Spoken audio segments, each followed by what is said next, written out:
Hi, my name is Karen Corrigan, and I'm in Family 445, and I'd like to talk about my outline for this class on the 4 different chapters that were assigned. And the first one is on Chapter 2, which was in Lesson 1. And this is what I have, some of the answers to the questions that we were asked, and I have attached my outline. Chapter 2, when you think about the family, one of the questions, when you think about the family life education you would like to provide, from the readings, I understand that each level of education is important at its individual place.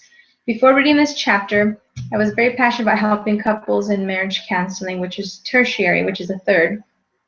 First, I thought it would be best to help couples before divorce occurred. From the readings, I see now that this is not my ideal place to help according to my personal goals. I would love to be able to provide assistance before couples are in need of couples counseling. I would love to help couples by providing workshops on education in terms of communication and love languages. I feel that this would be the place for me to provide that help on a secondary level. Although I understand that the first defense would be to provide some sort of skill levels, some sort of website that can give you that initial help. When teaching family life education, what are some potential problems for sliding to providing therapeutic remediation?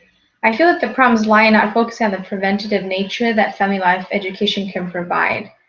This would be moving into the third stage of family life education, which is not focusing at that point on the primary and secondary stages. In terms of stage 1 problem analysis, how would you go about assessing the needs? It is essential to target the needs of the audience within the community. The workshop at hand cannot be to enforce or solidify a need that the specific audience is not directly in need of, or is even feel that the family life educator feels there is a need. It's basically targeting the audience, making sure that by providing surveys and providing many questions toward the target audience, it will benefit to come up with a worthwhile education workshop for that audience.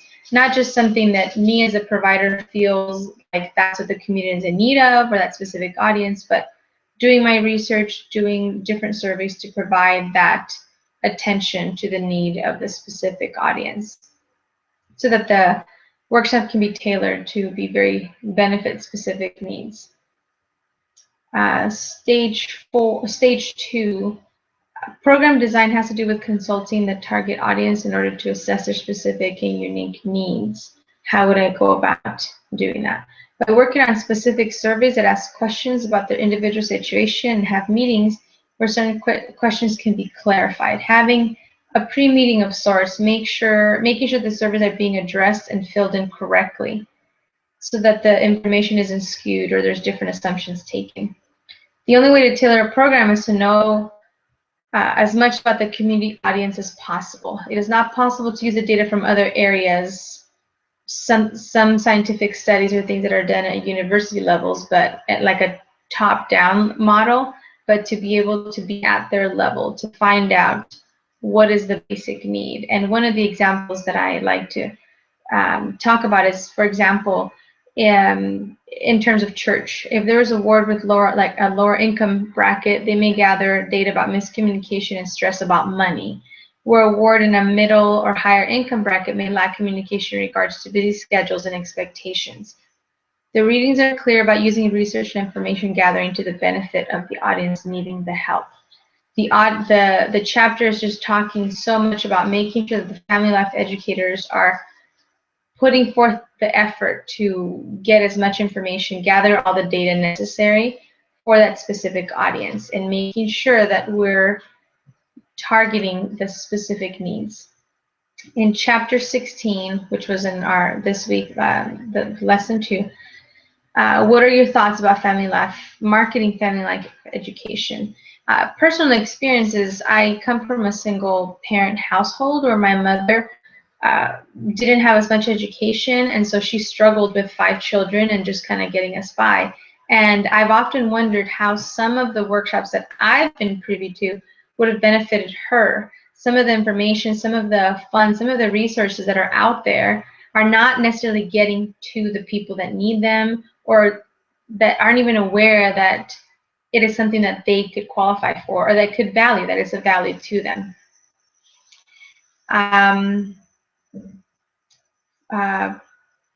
Let's see. As you've probably noticed, emphasis on assessing and understanding the specific needs of the target audience is a theme. Yes, we need to market to the specific needs of that audience and not just put forth a program that we as the Family Life educators feel is what they need, but be specific to their specific needs. What are some ways that I would market, and what is a personal experience? I would market, stay away from flyers, even though they may help, but stay away from flyers, because word of mouth sharing is always the best top way of marketing. If you trust somebody, if you feel like they know what they're talking about, they've experienced it, they're going to go ahead and share, and you're going to trust that. And one experience that I have personally is I used to have a hair bow business, and so the way that I marketed, the most ideal way to market was by my daughters wearing the hair bows. And so therefore, again, word of mouth, somebody that was credible, they actually got to see the product.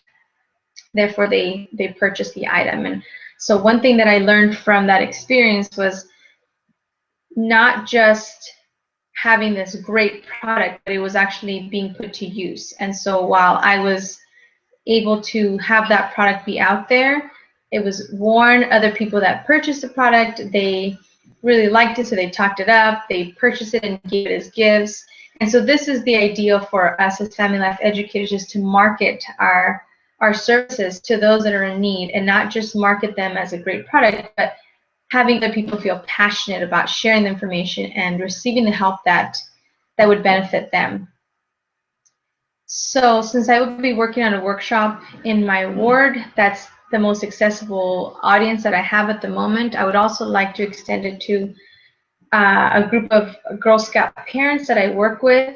And ideally, I would have loved to have extended this type of a workshop in my children's school, perhaps, if I can somehow get in within the short weeks that we have into our nearby community centers.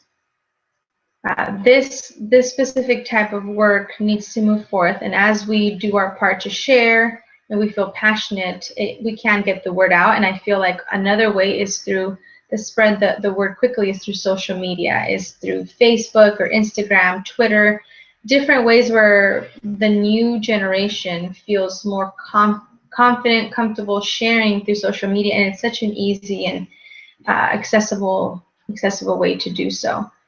Chapter 1 and Appendix A. This is, let's see, the Duncan and Goddard described various approaches to family life education. What approach do you subscribe to and why? I subscribe to the facilitator approach. I feel that it is more hands-on. With this approach, I would be better able to cater to the needs of my audience by listening much more and catering the program to their individual needs. This is, again, going against the top-down model where I would be doing more listening. I wouldn't have an initial agenda. I would want to make sure that I would gather as much information to be able to cater to their specific needs.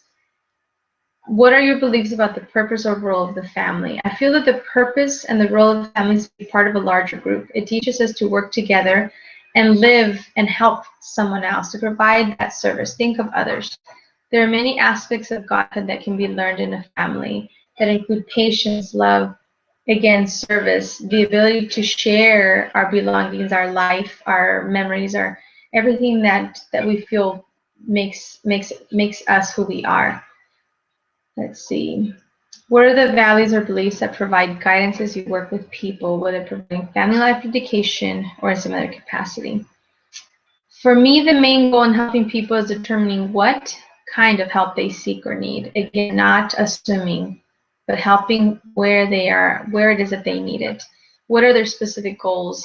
And that may be different than what the facilitator believes are what their needs are. There will always be those that can't help themselves, but all have the option to exercise free agency. It is a gift that we've been given, and we must use it and be able to allow others to use that free agency. Our values as people and individuals must be respected. This is where I feel like using the attempt of facilitator to be able to, again, to facilitate others comes into place. An important part of family life education is helping to motivate those you work with.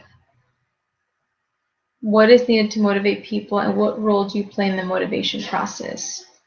I feel once a specific goal is determined, such as helping those that are in need, the force to help evolves. As we feel a passion, as we fuel that energy and show that there is a need, that there is a purpose for us, that family life education does have a place within the sciences, that we need to move the work forward to allow families to remain together, to allow societies to become stronger, to bring forth the light that children are important and that they will be the next generation. That will allow others to feel motivated, to know that there is that higher purpose. Thank you very much.